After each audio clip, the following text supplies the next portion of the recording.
Celyn, welcome to the show. How are you, my friend? I am good, thank you. I'm very, very good. It's so good to speak to you. It's been a busy, busy time, and I haven't seen you since the Interfilm Awards, where you were so Wow. brilliant. Yes, Oh, yes, bless yes. you. Thank You, you.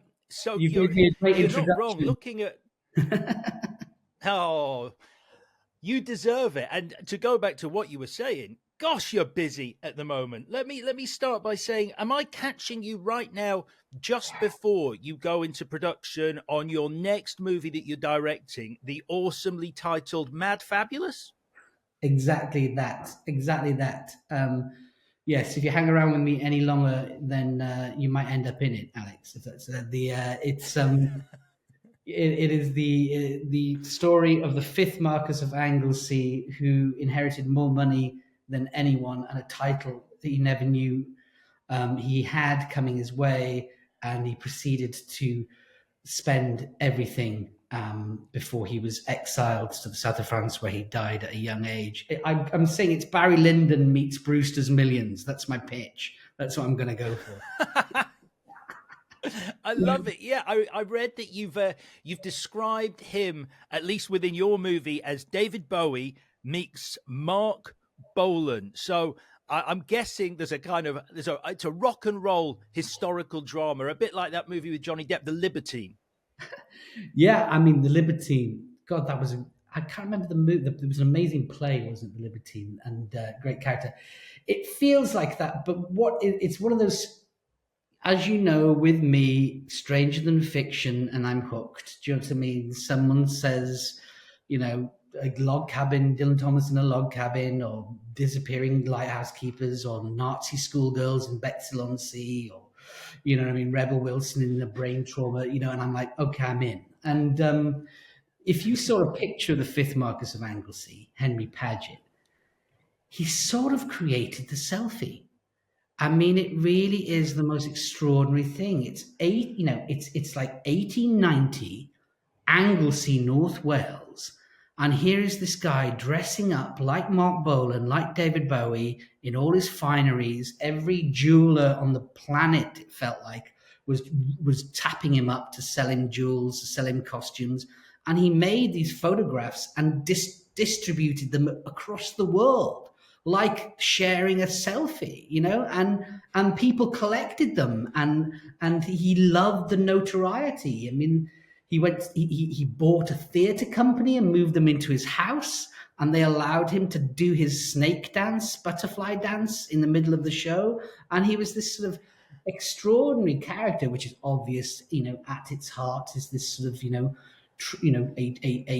traumatic loss, a child that is kind of feeling unwanted and trying to be legitimate in the world, but did these extraordinary, flamboyant, fluid things. So yeah, it's when I saw that picture of him with the peacock feathers and this big mustache and this sort of and or him in a dress and or dressing up like covered in jewels, and you think, okay, this is a person from the future, like a David Bowie. Do you know what I mean? I think, and I think cinematically, it's great because he arrives in a world that is stuck in the past, and he arrives from the future. So nobody is in the kind of present kind of thing. So yeah, we're gonna try and make it, mate. I'm directing it next, and it's a big job, but a great team is coming on board. We've got a great Henry, and we start So yeah, shooting. this is Callum Scott Howells who's playing the Earl, who I last saw quite recently in the Netflix football drama The Beautiful Game, and he was excellent in that. Yeah, he's a really charismatic performer and a lovely guy, and very versatile. And obviously, I met him when he was doing It's a Sin, and he sort of stuck in my mind, and also his MC in Cabaret.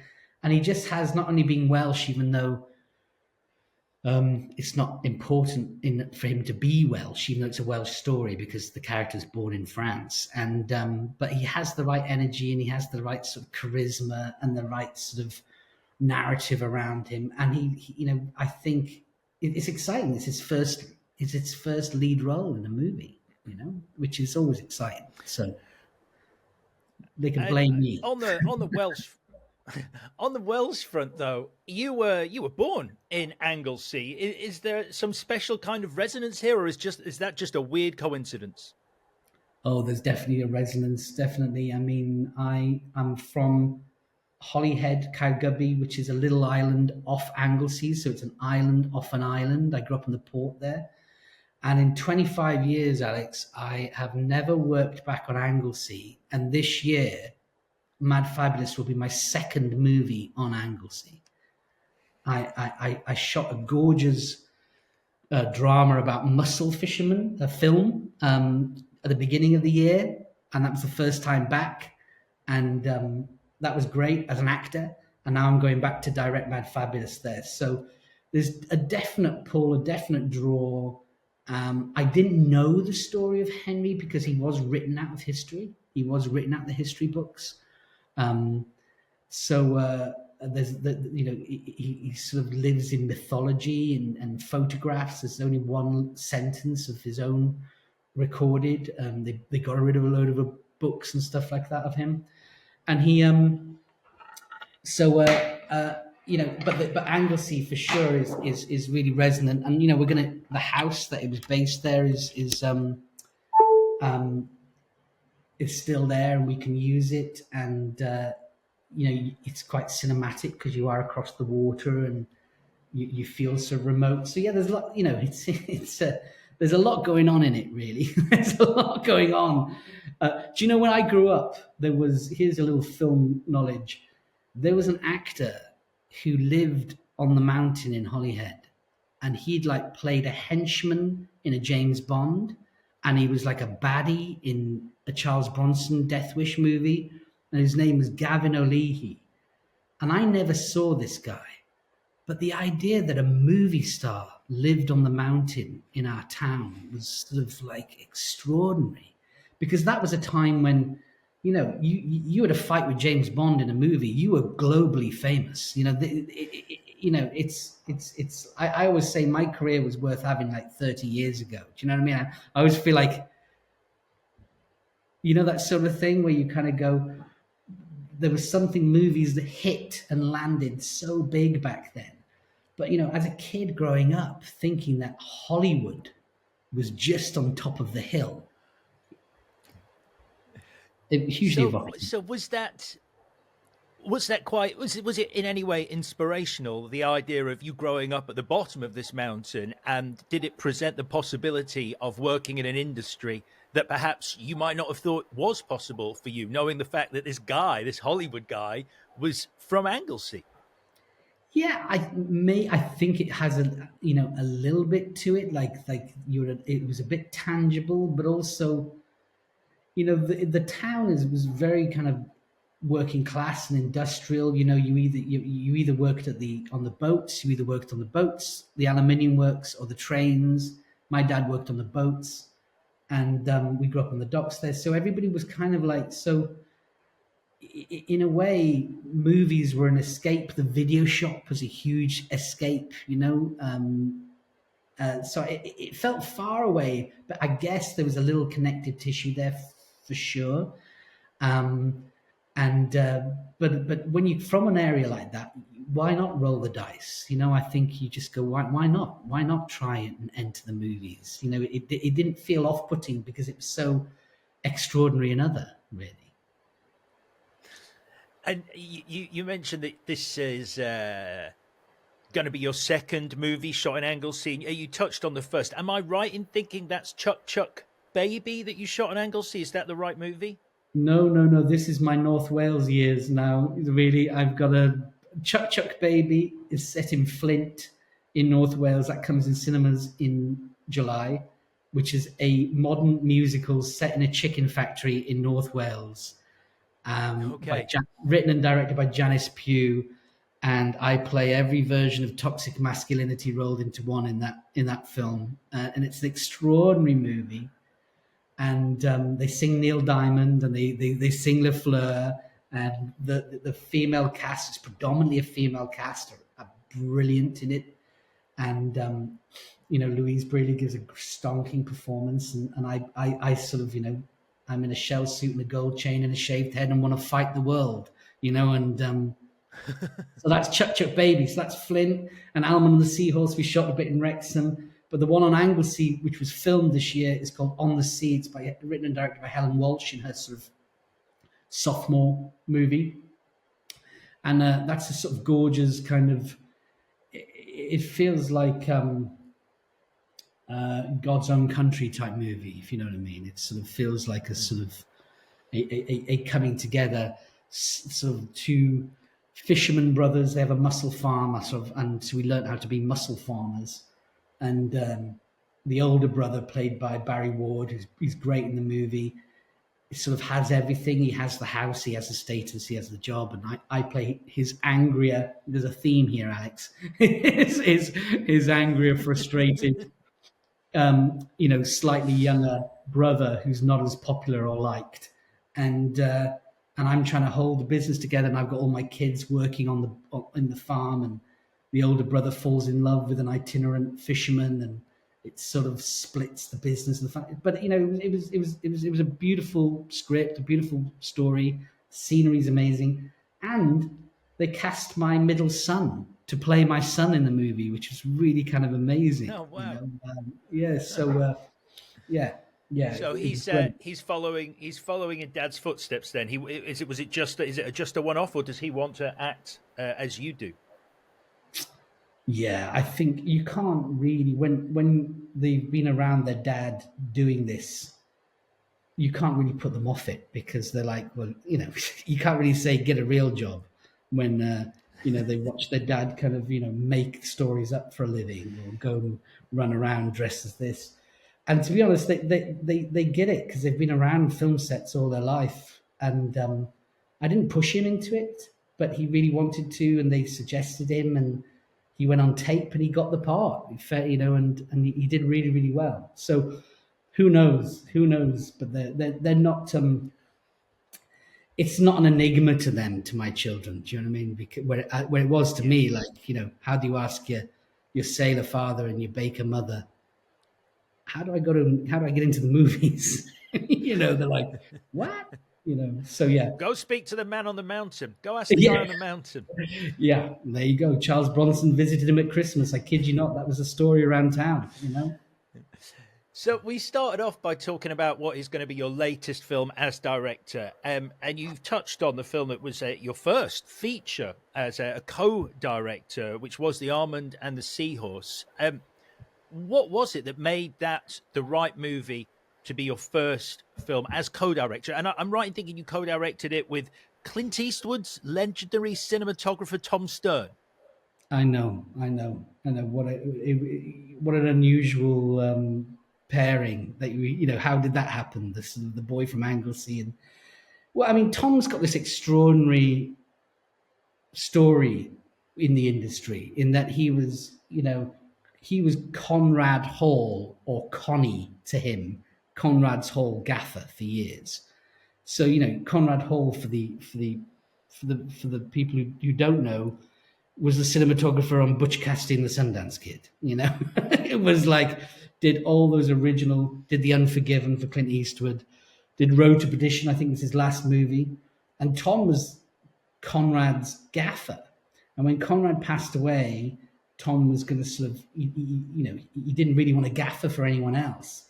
And it was Clint who sort of turned up and said, well, do you want to be the DOP now? And he was like, well, but I'm your gaffer. And he said, well, I think from where I've been standing, you look like you've been listening. And then he went on to be Clint's DOP, and he then shot, $1 Million Baby and Iwo Jima and Invictus and all this, huge movies for Clint Eastwood for the next sort of 15 years. So in a way, there's sort of, the idea of sort of an opportunity coming away was very much like Almond and the Seahorse. We had this film, we had this script, we had this desire to make it.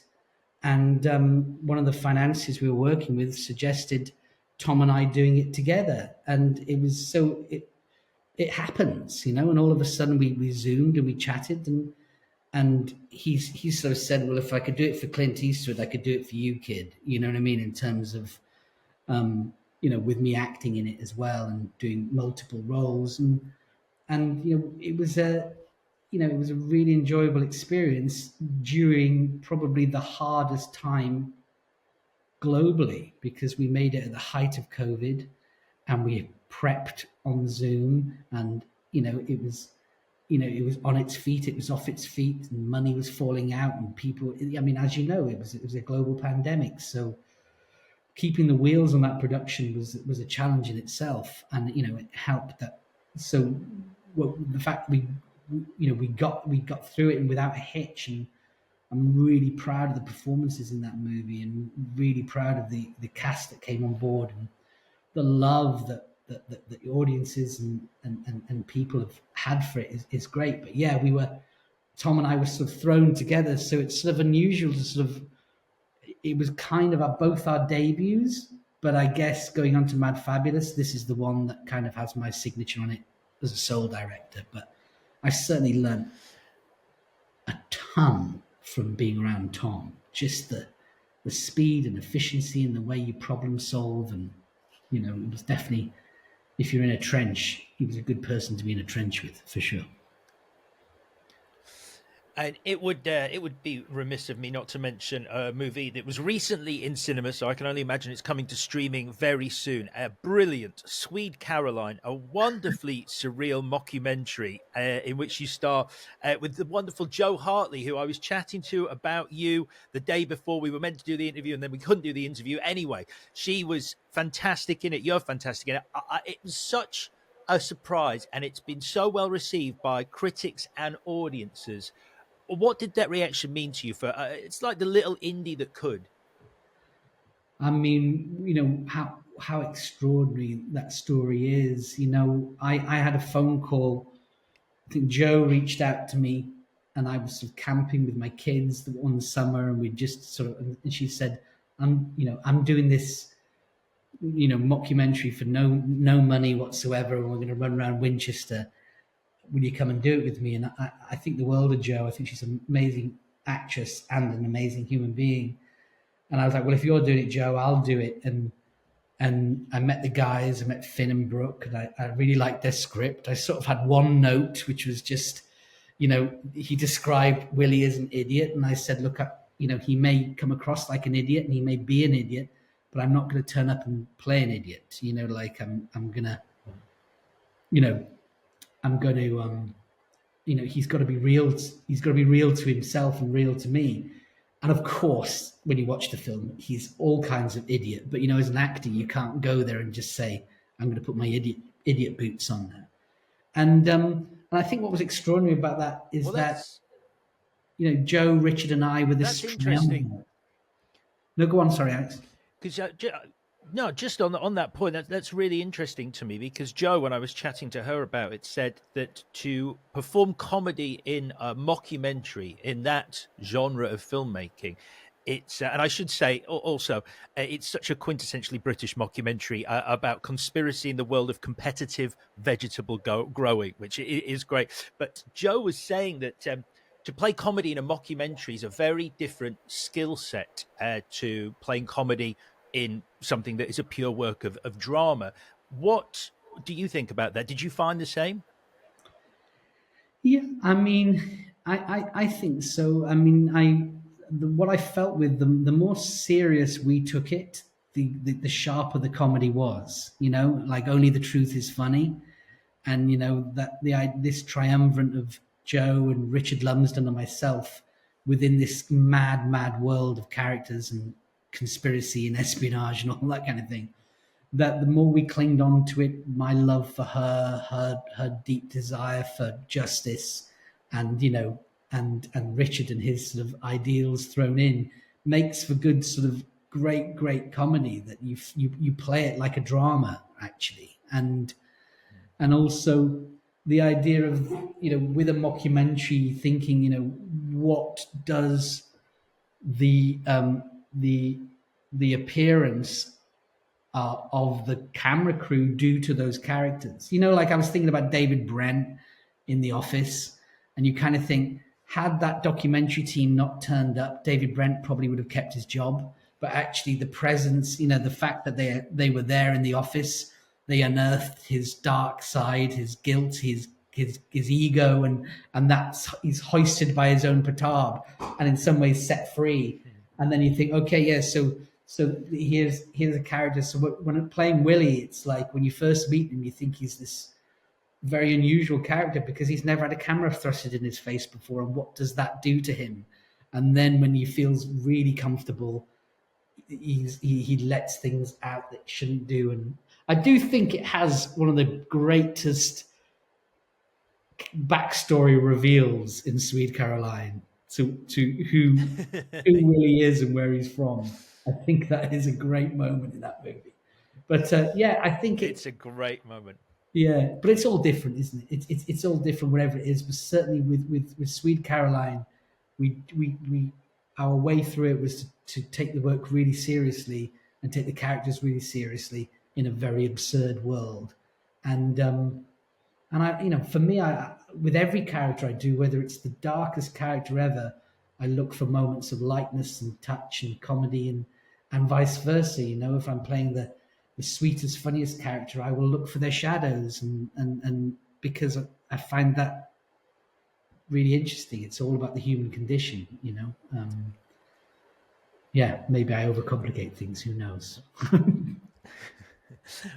It doesn't appear like you overcomplicate things when one watches you on screen. Right now, though, Celyn, we're going to talk more about your movies as we go on our journey, because it's time to leave this reality and enter a dimension of pure film where our virtual cinema awaits. You are our guide. We are your audience, Celyn. Let's go on your perfect trip to the movies.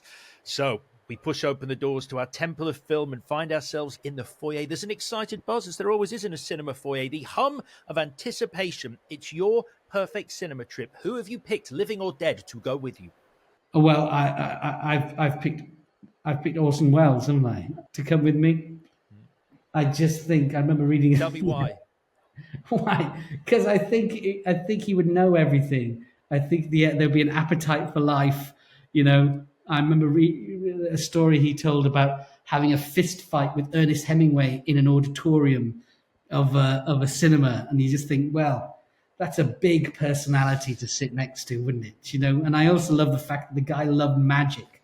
So I think you'd be it'd be going with this sort of, you know, this charismatic, you know, wonder, eyes full of wondered child. So yeah, I think I'd go with Orson Welles to see the movie for sure, because I'd never forget it. But I don't think you'd share the popcorn. Yeah, I love it. I love it. He's a fascinating character. What I loved about him was how he courted controversy. He seemed to really understand how controversy would put eyes on his projects. You know, War of the Worlds, the radio broadcast, which people thought was an actual alien invasion, taking on Hearst with Citizen Kane, and knowing that that was going to be very contentious. And it just drove this interest in the work he was doing. Yeah, and you did you see Mark Cousins' documentary about, you know, the letters from Orson? Or I think it's called Letters from Orson Welles. And it's Mark Cousins' Orson Welles documentary. It's really thorough, and it's as if he's writing a letter to Orson. It's really beautiful, and this extraordinary life of this teenager, you know, traveling around Ireland on a donkey, joining theatre troupes, and you know, it's what a life. A full life, and that translates to the stage and the screen and his voice and his anecdotes, and it's a full life, which I have great, you know, admire of. But also the idea of, like, you know, the idea of mythology, that suddenly a story takes over, like with the broadcast of War of the Worlds. There was a Radiolab episode that I listened to, and that kind of broke down that half of it was sort of chance, because people had tuned out. There was a radio station that everybody listened to, and all of a sudden there was a band that everybody disliked, and they all turned over at the same time, or lots of them did, and they dropped into the middle of the War of the Worlds broadcast. I don't know if you've heard that sort of story, but it was like partly Orson, partly the zeitgeist, partly chance, and that always makes for a great story. But yeah, it's the idea of Well, Shakespearean I'm magic. s- I am sending you to the cinema with the legend Orson Welles. Now, there's a clock on the wall in the foyer. It reads a specific time. What is the perfect time of day for you to go to the cinema? To me, I think it's late morning. Really, I think it's late morning. I don't know why. There's something about being in a darkened room when it's light outside. It kind of feels a bit more magical, and um, and it's quiet and it's sort of private in a weird way. It's dreaming in the day, which I think what cinema is really. So yeah, I'm there in an almost empty cinema, which is a terrible thing as a filmmaker because as a film goer you want an empty cinema. As a filmmaker you want to sell every flipping seat going. So you've always got that you've always got that little pull inside you, which is, if I was here I'd like to be here just with five other people. But if you're selling tickets you want everybody in there. Yeah, but late morning for me. Well, What about yourself? so, like you say, that is that's a quieter screening. But obviously, I think there are certain genres that benefit from the communal experience. Comedy being one of them. What was it like watching Swede Caroline, for example, in a packed auditorium? I know there was a premiere here in the UK. Are you nervous at that point? What's going through your head as the movie starts? Do you still get nervous? Yeah, I mean, do I get?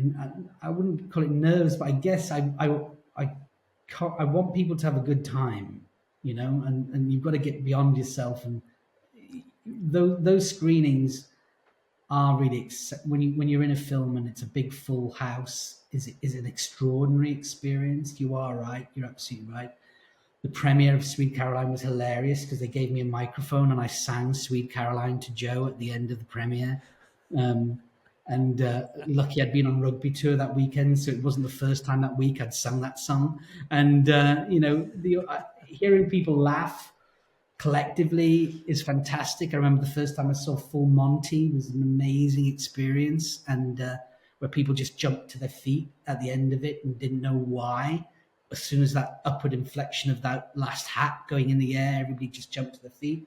So it was brilliant for that. Also with Almond, the big emotional responses when I've been at film festivals to that film, really human.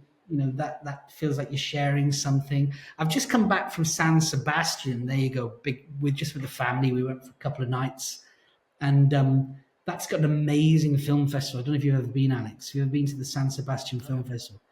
I urge you and your producers to book you to the San Sebastian Film Festival. You should do your podcast there. What a town! And in the Opera House, the main venue, I was there opening that festival with Wim Wenders. There you go, big name drop. And Wow. I was in with Wim Wenders and Alicia Vikander in a film.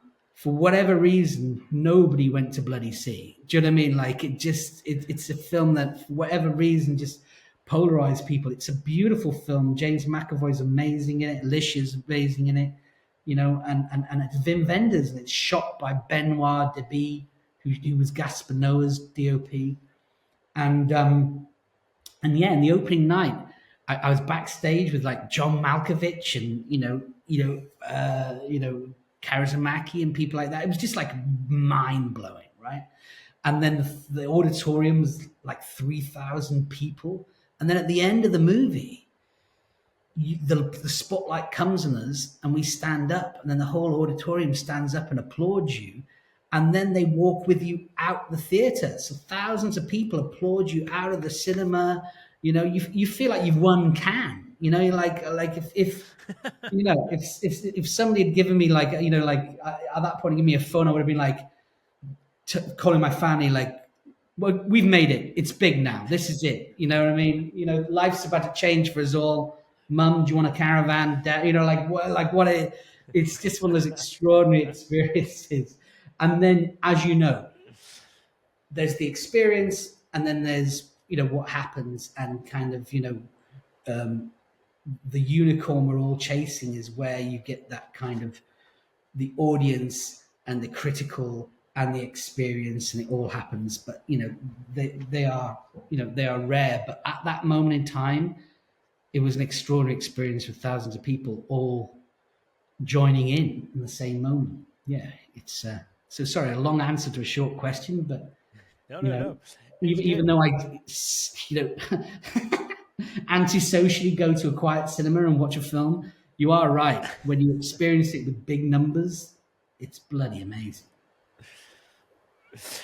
All right, next, you booked the tickets, Celyn. Where in the auditorium are we going to be sitting?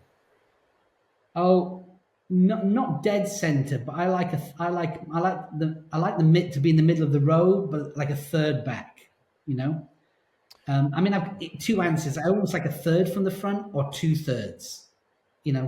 I don't know why, but that's ideal for me.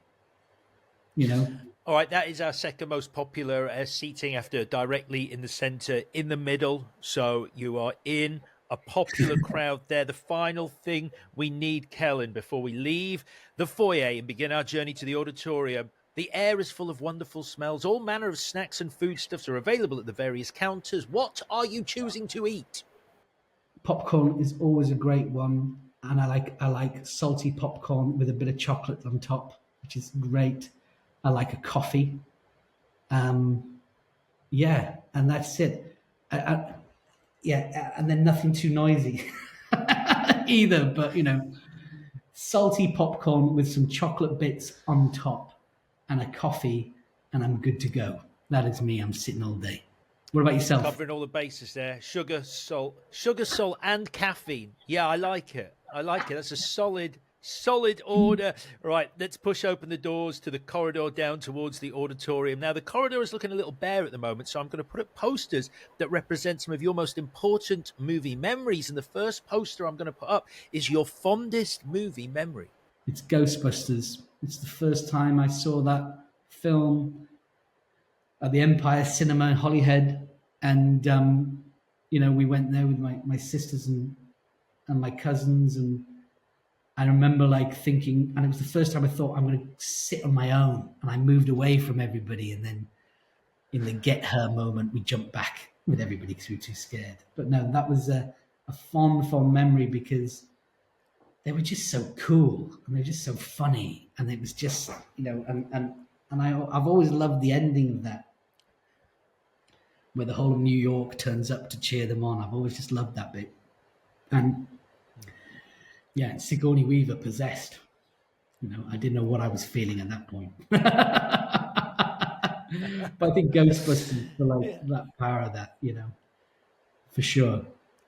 And yeah, I was going to say though, if you were quite young, that library ghost moment was terrifying. I had the annual that came with the movie. I hadn't seen the movie. I just had the annual for some reason, the book that accompanied it, and there was a double-page spread of when the library ghost turns with her arms out and her mouth open. And I couldn't look at that page, and it wasn't until years later I actually saw the movie. So actually seeing that as a kid, did that not screw you up a bit?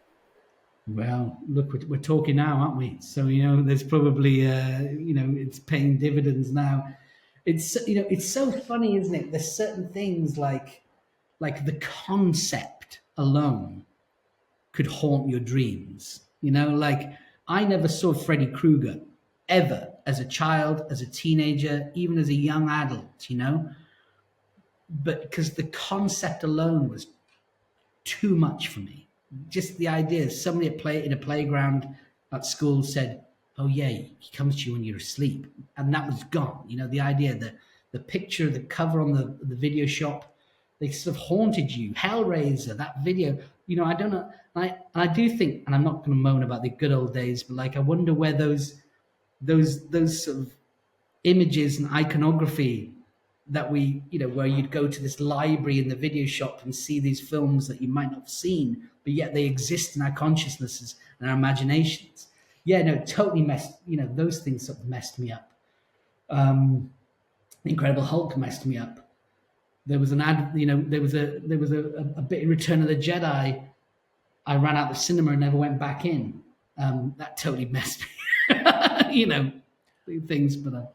Okay, well that leads me nicely on to my next question. The next poster we're putting up, we've put up a poster for Ghostbusters. Next up, though, your worst movie memory. Is this the Jedi story that you were Return of the about to Jedi. tell me? What is Yeah, it was the so? first What time happened? my oldest sister was allowed to take my other sister and I, to the cinema without a parent. And we got dropped off. We went to see Return of the Jedi. Obviously, I loved Star Wars and Empire Strikes Back, but I watched them on VHS. And there was a weird trailer in it. And I think it was something about, it was linked to Darth Vader. It was something about his helmet I think, is that, I can't quite know what it was, but it was enough to make me run out of the cinema and hide and not go back in. And I just remember everyone like standing at the door going, come on, can you hear the music? And they were like singing me the theme. And I was like, I'm not going in. I can't go back in. And then, like any good kids, they just went in and watched the film. They thought, oh, stuff this. I'm not missing Star Wars. And the usher and felt sorry for me. She took me upstairs and I watched Superman 3, I think. That was it. I think I watched Superman 3 because that was upstairs. So you left Return of the Jedi because you were scared by an element of Darth Vader's helmet, but then you watched Superman 3, which has that terrifying moment where the female scientist With she the becomes braces. morphed into the cyborg. I know it was a bad day at the office for me, Alex. It really, really was, because I was sort of escorted, and they went, "Here you are." And she sat me down and left me there, just left me in next to these strangers, and said, "You watch this film, you'll like this one instead." And then I sat there in that harrowing moment where those braces take over and tie her up. You know what I mean? Like very confusing day. It was that was deeply traumatic that day. And I love these questions because, isn't it brilliant that, there's part of you that wants to sort of list all the kind of world cinema, all these things that kind of forge your kind of, but actually it's the stuff that hits us when we're a kid that stays with us for a long, long time. You know what I mean? Like, I'm sure you have people go, well, obviously it was when I watched Les Enfants de Paradis, something like that. Can I tell you a little story? And this is a show, and Wim Wenders told me this story, and I think it's so extraordinary. And I asked Wim, I said, how did you become a filmmaker? And he said, I didn't want to be a filmmaker. I wanted to be an artist. I wanted to be a painter. And I moved from Germany to Paris. And while I was in Paris, he said, I couldn't sell a painting. I couldn't afford heating. I was freezing. I was broke. I was starving. And it was a very harsh winter. And then I'd worked out that if I bought one ticket for the cinema, I could go and sit in the cinema all day and stay warm. And one tough week, he went in and they were playing Le Règle de Jeu, the rules of the game. It was on loop. And he watched the rules of the game on loop for what felt like an entire week. And by the end of the week, he said he was a film director. Isn't that beautiful? Wow. I mean, you're in a dark room, you're cold, you're hungry, you just have those images, and actually, it's a transformation. It is. You move on to the next stage of your life. Yes. So that story just came to my head, but I wanted to share it with you. It's kind of cool. He was in a literal cocoon of a cinema and emerged a filmmaking butterfly. Exactly that. Yeah, totally. Chrysalis. All right, we've talked about some memories from your childhood. Let's bring it more up to date. What was the last performance that brought you to tears, Celyn? Funny enough, I know I've talked a lot about Vim, but it was actually the lead performance in Perfect Days. I thought it was amazing. Really was amazing. Okay, so for anyone who hasn't seen it, this is about a man who leads a simple life cleaning public toilets in Tokyo, but takes a huge amount of pride in his work. What about it brought you to tears? It was so sort of grounded and subtle. You knew, like Anthony Hopkins' performance in Remains of the Day, where you feel like there's just this well of emotion and life behind this sort of simple routine. And I just found it so kind of affecting, especially how he just wanted to see good in the simplest things, and it had a great soundtrack, and it had a great movement, and he was so forgiving. Yeah, I saw it in Toronto. I was in Toronto Film Festival with Chuck Chuck Baby, and the great thing about going to film festivals, and I'm usually there on my own. You know, my family are at home, so I'm feeling a little bit lost. So I end up just seeing tons of movies, and that was the one I saw, which I thought was beautiful. Okay, the final poster we're putting up before we enter the auditorium is a poster that depicts your unpopular movie opinion. Yes, it's the double bill of Every Which Way But Loose and Any Which Way You Can, where Clint Eastwood falls in love with a country singer, and he is a truck driving bare knuckle fighter with a pet orangutan called Clyde. And I love those movies, man. God, I love those movies. The Black Widows, na na na na na na na. They punched each other. And they made that sound, you know. And he was kind of all things. I wanted a truck. I wanted a monkey. I wanted a country singing girlfriend, and they were sort of, yeah. And he had his, and Juliette Lewis's dad was his mate, wasn't he? He was his mate, his brother, maybe his brother. Yeah, and I think those films, you know, I think this is why the kind of the ridiculous sort of homogenization of films now, where everything gets kind of boiled down to a star rating, is kind of insane, because you know, a film hits people at different times, like at different times, and I'm sure a huge amount of the demographics hated those movies, but they hit a young boy in Anglesey right between the eyes, you know, at a time where I can't have a bad thought against them, really, you know, and they were really painted, those places. I couldn't believe it when I found out they weren't reviewed very well. Critics didn't like them. Audiences did, by the way. They both did phenomenally well at the box office, two of Clint Eastwood's biggest films at the time. But did you get a shock when you saw subsequent Clint Eastwood movies? Because this was his first foray into action comedy. So this was my first experience of Clint Eastwood. So imagine then going back to Dirty Harry and going, this isn't as funny as Any Which Way But Loose. This is not the Clint Eastwood I know. Yeah, right turn, Clyde. Yeah, yeah. No, I think you're right. That was the introduction to, you know, to him. Yeah, yeah. And then all of a sudden you've got Escape from Alcatraz or Thunderbolt and Lightfoot. You know, great movies. Yeah, yeah. But I think it was definitely my introduction too, for sure. Like my introduction to Jack Nicholson was One Flew Over the Cuckoo's Nest. You know.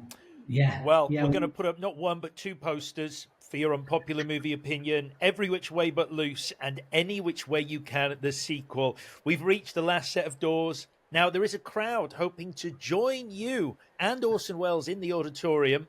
Do you want to let them in? I know you said you like a quiet screening. Do you want a full auditorium for this, or do you want it just you and Orson?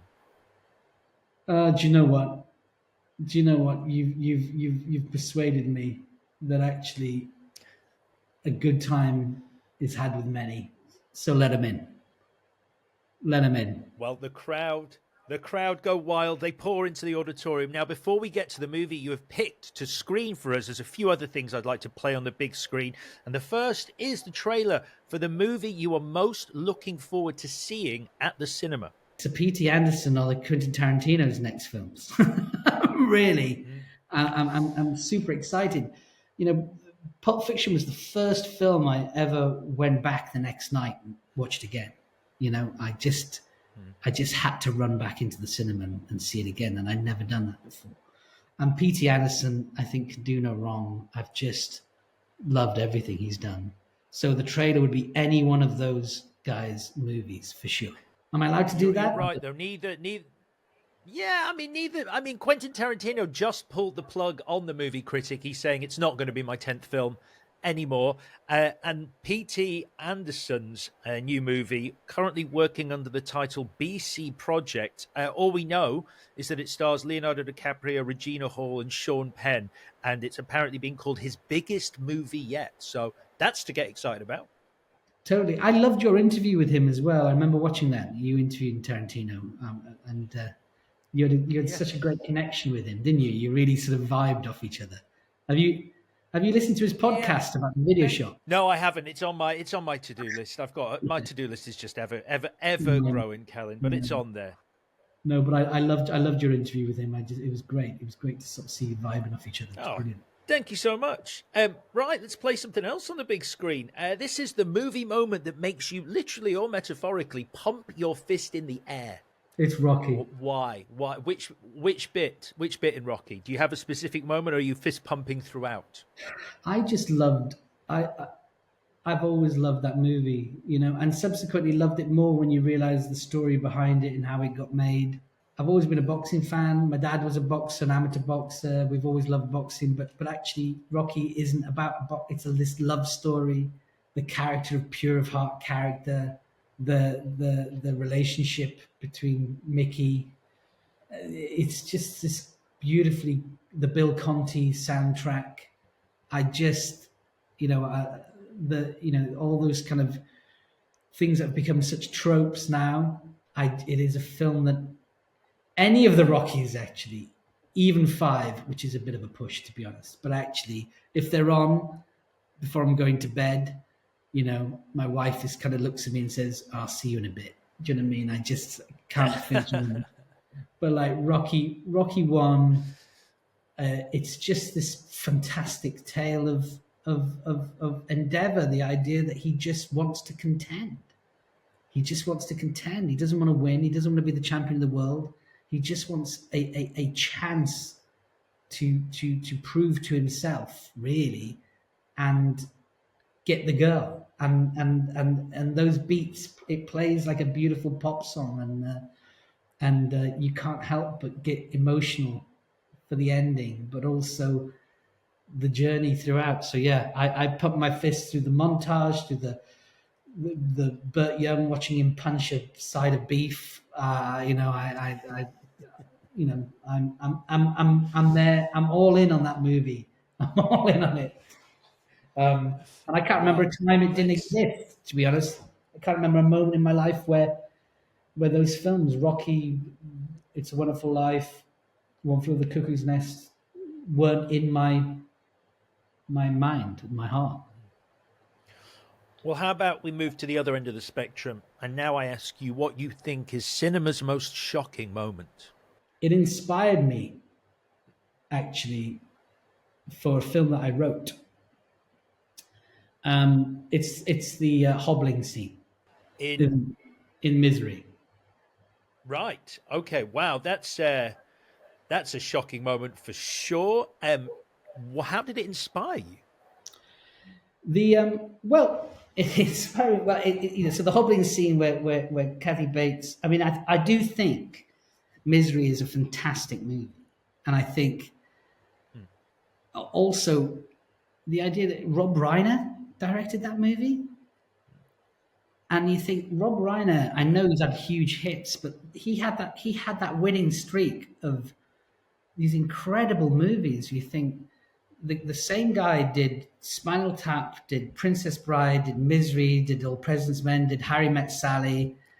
Phenomenal. Stand by Me. Stand by Me. Stand by Me. Again, Stephen King.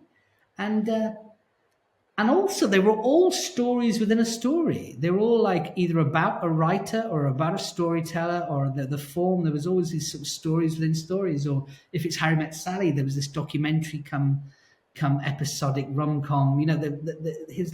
His layers of storytelling. Princess Bride is a story within a story. The Grand Peter Falk reads a story.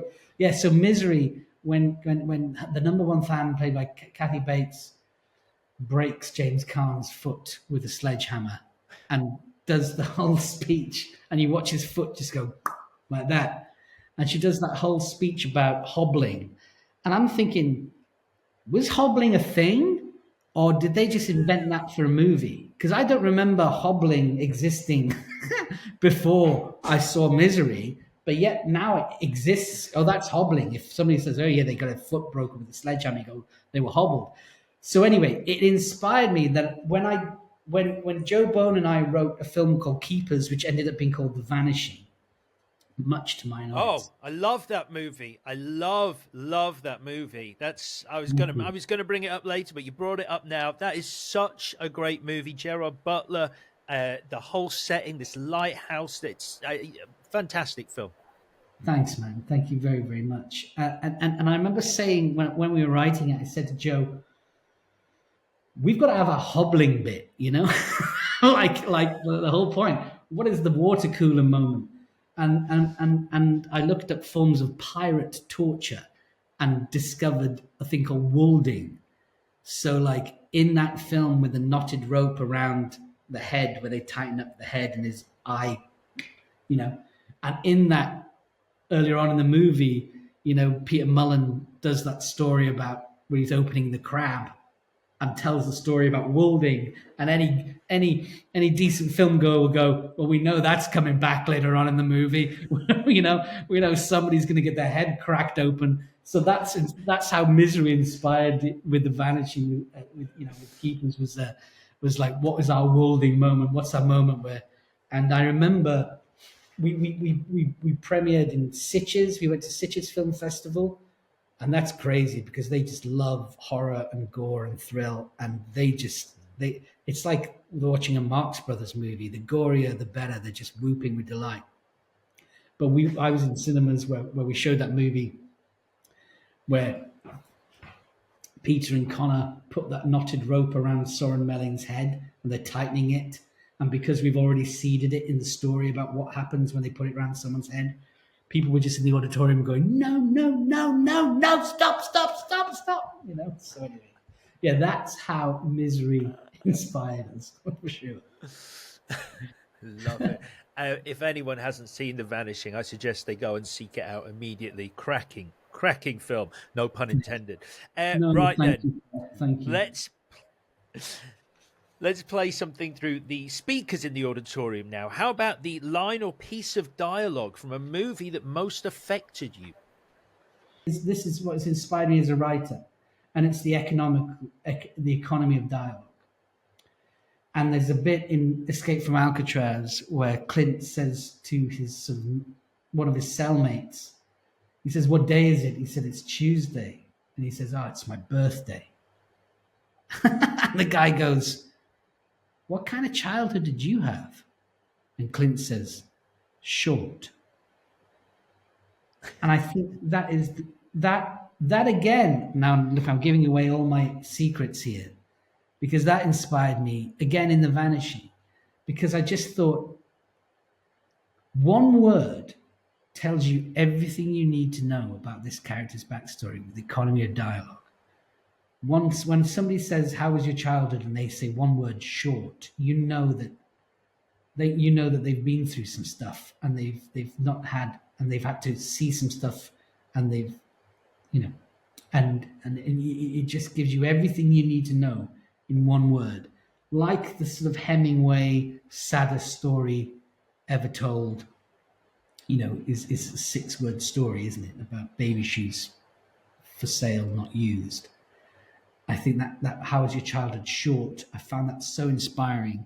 And every time I've written a movie since, I'm looking for moments where a character can say so much in one word.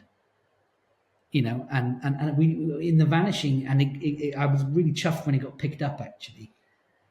That people noticed this, but it's a bit where Connor Swindells says to Peter Mullen, when he's sort of talking about, he probes him about his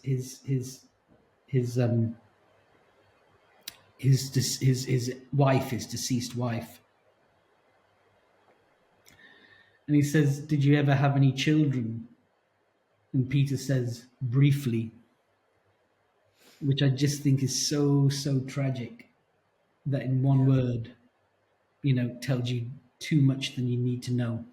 And that was inspired by Clint Eastwood's Escape from Alcatraz. Even though I know it's very dark, on this fabulously wonderful conversation we're having. But that definitely inspired me, and I've done it since in various films. I try to find a moment where a character can say as much as possible in one word. Really. I like the fact you're pulling back the curtain on some of your techniques that you've used. So thank you for that. We've got one more thing to do before we get to the movie you've picked for us, and that is to play through the speakers what you consider the best use of music in a movie. It's Charles Bronson, which, funny enough, we this is we mentioned earlier because he visited Gavin Alihi on Holyhead Mountain, and it's the harmonica in Once Upon a Time in the West, and I think it's that haunting harmonica. And then you realise where it came from at the end, why that tune, why he plays it, and I think they brilliantly ripped it off in Puss in Boots, didn't they? Recently, that sort of character, that scary character of death, following Puss in Boots everywhere. But yeah, it's the harmonica in that Charles Bronson plays that sort of sends a warning that death is coming. Really, change is coming, and a price needs to be paid back. And on that note, Celyn, we've arrived. It's time now to reveal to this packed auditorium and Orson Welles the movie out of all others you have picked to screen for us on your perfect trip to the movies. Celyn, what are we watching? We're watching One Flew Over the Cuckoo's Nest. Tell me why. I think it's just one of the great ensembles. I think the performances are just extraordinary. I love how they dovetail. I love the kind of community. I love the fact that it's such an internal movie, yet feels so cinematic. Milos Forman at the height of his powers, shooting on that wide cinema scope in the corridors. The reveal of Juicy Fruit and Chief and Juicy Fruit. And was there a more cooler person on the planet than Jack Nicholson in a denim shirt and a beanie hat? I mean, gosh, I would have loved to I wish I could look like that. I wish as a kid, I thought, whenever I did, I looked like the binman. Do you know what I mean? No offense to binman. My uncles were the binman, but he just looked so awesome, and he was so funny, and he was so, yet there were themes that went way over my head as a kid watching that movie. And that soundtrack, when you hear that saw being played at the beginning, that big aerial shot of him arriving at the institution, and just how they all sort of play off each other, the heart of it, the humanity of it, the cheek of it, I wish I was more eloquent, but I just, that film hits me so hard. And also the baddie is so beguiling. Louise Fletcher as Nurse Ratched. I think she would be my wrong crush. Why? I mean, she definitely would have had a power over me. I would have just stood in line behind Danny DeVito and swallowed any pill she gave me. Those piercing eyes. I would never have been able. I wished I would be more like Jack, but I'd just be like Danny DeVito, just going, "Yep, sit here, no problem, I'll be there." And then you got brilliant performances throughout. Scatman Carruthers, just incredible in that movie. And have you ever seen his BAFTA acceptance speech? I have not. No. Oh, look it up. You can find it. That he accepted. I think he accepted a BAFTA, but they videoed the acceptance speech, and I think he got it for Chinatown. But he does it on the set from One Flew Over the Cuckoo's Nest with all the cast with him in the background, and he smashes the glass and does this whole kind of bit, and you're like, that's how you accept an award. He's sort of accepts it as in character. It's brilliant. Oh wait, yes, yeah, I have Yeah, seen it. Yeah, it's fantastic. Yes, yeah. But I don't know why. I mean, love it. that film makes me. I used to love watching movies with my dad, and my dad would sort of sit next to it and explain things as we went along, picking up, this guy, you'd like this character. This character's really tough. This character's really funny. Little things like that. That sort of. And I remember watching that movie, and I had it on VHS, and I was probably watching it way too young because we just taped it off the telly at the time. But the acting just hit me, and the relationship with Chief, and then this amazing ensemble, and that brilliance on the bit where they go fishing is fantastic, and the bit where they're playing basketball is really, really humorous, and it's just such a kind of any story where you find light in the darkness, that's where you find me, really, and that's where I go as an audience member. It's where I go as an actor. It's where I go as a writer, and it's where I'm going as a guy directing films now. It's that is it. It's the cracks where the light gets in, for sure. Well, Celyn, the curtains close. On One Flew Over the Cuckoo's Nest, the guests, including Orson Welles, are milling out, smiling, chatting, and thanking you for taking them on an incredible trip to the movies. But before you go, it's time for our regular question from a listener. It's a mystery question as we ask, what's in the box? So I open the box, I see the question for the first time. Okay. This comes from our dear listener, Graham. Hello, Graham. Graham says, I loved you as Dylan Thomas in 2014's Set Fire to the Stars, but is there another historical figure you'd love to bring to the big screen in the future? Wow. Well, first of all, thank you. That Dylan Thomas changed everything for me, really, in terms of things. That was my Rocky moment. That was my Stallone moment, you know. Whereas he created Rocky Balboa. I did a black and white film about a Welsh poet. But it was definitely my I want to try and do something here. So I'm very, very proud of that film, and I love the fact it keeps finding an audience. It's amazing. I've played big characters, and I guess I sometimes fit them, big personalities. I can kind of grow in. I've played Winston Churchill, and I've played Dylan, and characters like that, and unusual characters, and characters with egos or fragile egos, and the two people that kind of haunt me, and I mentioned them already, is Orson Welles and Ernest Hemingway. Very different characters, but I'm intrigued to, I think I know how you play Orson, because I think there's a key to Orson Welles, and it's to do with an unfinished project of his. I think I think Okay.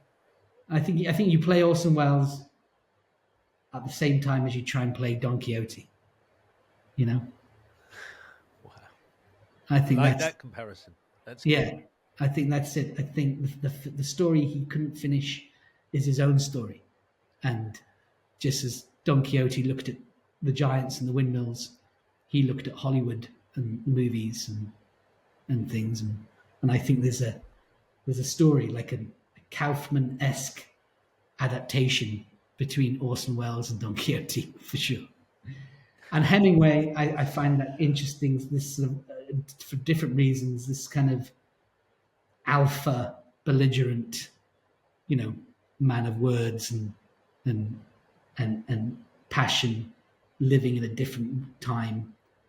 So yeah, they kind of historical figures. I totally gravitate towards, for sure. The shy and retiring types. Brilliant. Well, Celyn, that is it. That is Your taxi has arrived to ferry you back to reality. So all that's left to do is ask Have you had a good time?